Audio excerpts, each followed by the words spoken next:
Y'all be looking for a new way to jazz up your taters? Well, I got you covered, and y'all are gonna think I'm crazy, but what is it?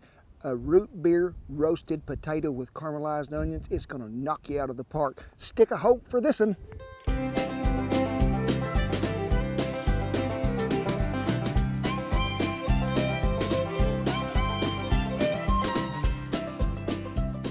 Hey, thank y'all for stopping by the Rio Roxo today with me and Shannon the Beagle. My name is Kent Rollins, and what do we do here? A whole lot of cowboy cooking. We talk about everything from cast iron to stewing something to grilling something. Everything you need to know about this video will be in the little description down below. Shan always takes care of y'all. Now, this recipe was inspired the other day when I was out in the barn and I was hungry looking for something, and I didn't have a whole lot, so I'm thinking, I need something to eat. Found me a skillet, looked in the icebox. What did I find? A bunch of these little baby taters and a root beer. Yep, you heard me right, folks. Root beer. We got to check, see if it's good. Yeah, it'll work. So without further ado, let's get started on this thing. So let me cut these little taters up because I like to split them in half. That way they cook a little faster, and it just takes one cut. That's all it's going to take. So we're just going to cut them all in half till we get them in a pot. There's probably about 4 cupfuls. Now, you can use a russet, you can use a red tater, blue tater, green tater, yellow tater, whatever kind of tater you got. Just make sure you got some of them and put them in the pot.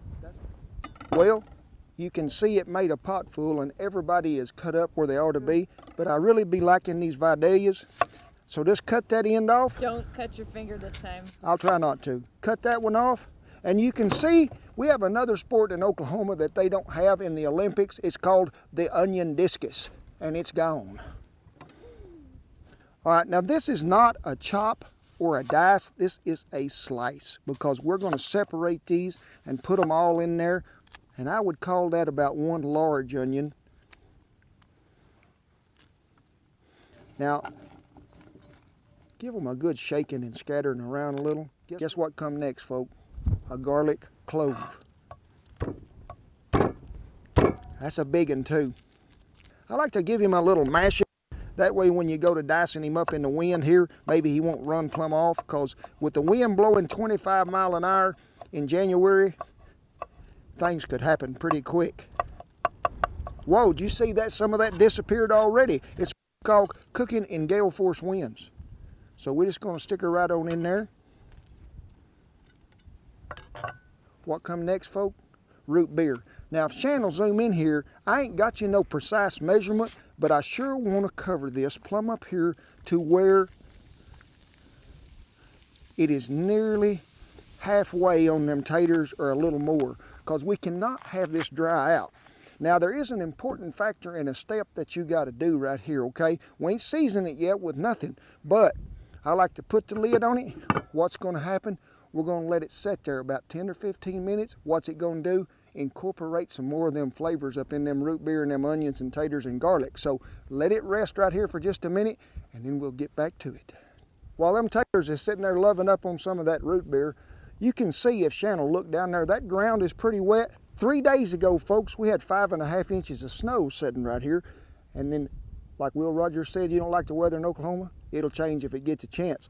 I don't want to lose any heat that I'm going to put out here in a minute, so I'm going to go ahead and warm this wet ground up and dry it out just a tad. What do we do that with? Some coals.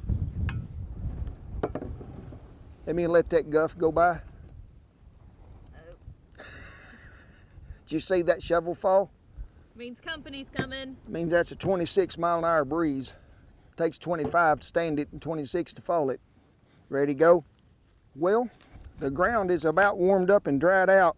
What we got, y'all know what it is by now, don't you? Red River Ranch Original. We're going to do a little sprinkling here. Don't take much, because I don't want to really do too much to hide that there root beer that I'm going to get. And we'll season them just a little right before we eat them. Get them coals raked off over there, and let's go to cooking on this.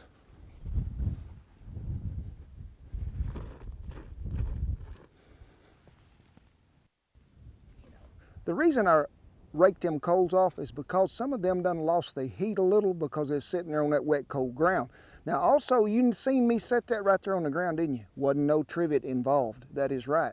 This is a potato dish that's got quite a bit of moisture with it. We don't be needing no trivet today. Put the coals pretty close to it, load the top up so we get a good browning effect, and we got to make sure we don't run out of fluid. It's sort of like checking a dipstick in that old 63 Chevrolet. You don't want to run out of something that's wet. And what did we forget when we come today? A lid lifter. But you got one of these? Hey, you can see how much that is reduced down. We have created a microwave system here without no electricity. So we're going to give it another drink of root beer, because who doesn't like a good drink of root beer? Now, if you be doing this in the house, I'd suggest you preheat your oven to like 375 and let it get good and hot. You can do this in a cast iron skillet, a casserole dish, Dutch oven, whatever you got there handy. Put it in there. You ain't got to cover it, but make sure you got plenty of fluid in there, because we don't want it to dry out, but we want them potatoes to get a browning effect on top, and whew, they oh so good.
I wish y'all could catch some of that aroma, and you folks that's living to the north of us, y'all way ahead of them folks in the south, because y'all can get this smell coming y'all's way.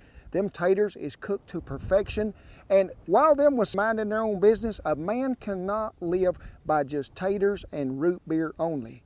I throwed me a big old 28-ounce porterhouse certified Angus beef steak on there, charred it really good on both sides and slowed it down a little. I took me a whole onion, put it in this cast iron skillet, 1 garlic clove, and sliced them onions just like we did for them taters. Then I took me about a half of a cup of root beer, put it in here, slid that skillet over that fire, let it get to boiling good, because we're going to caramelize this all the way down to nearly no liquid whatsoever. We grilled that porterhouse really hot on both sides to start out with, probably 3 minutes on each side, and then we slowed it down and probably cooked it another 4 on each side, because that thing weighing about 28 ounces. Now, it did come to room temperature all on its own time, but folks, this here will make you do the happy dance before you even start. Whoa, I feel good. I be liking it, whoa, because I love me some beef and taters, whoo. So first of all, what we're gonna do, start with these here taters. Now, you can season them in the pan after you're through, or you can season them on your plate. Get me some of that extra juice, a little of that original. You may have to start from over here since the wind is blowing. Here we go.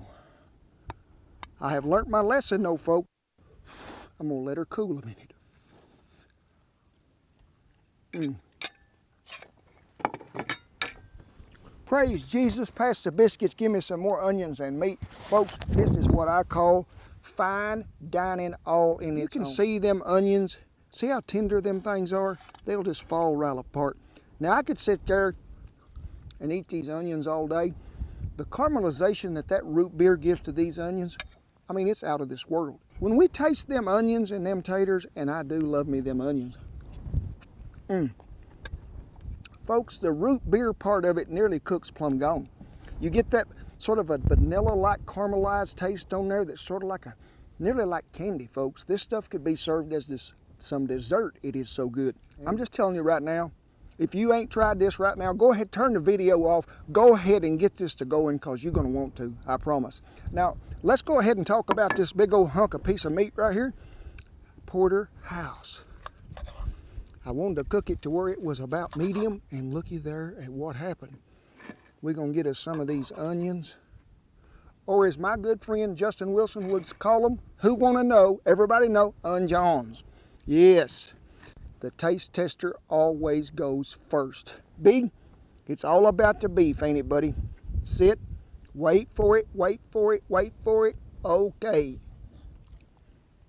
Will it work? Yeah, I'm getting tail wagging approval, so I know it'll be good. Throw you some of them onions right back up there with it so you got some of all of it in your bite. Give us a dance.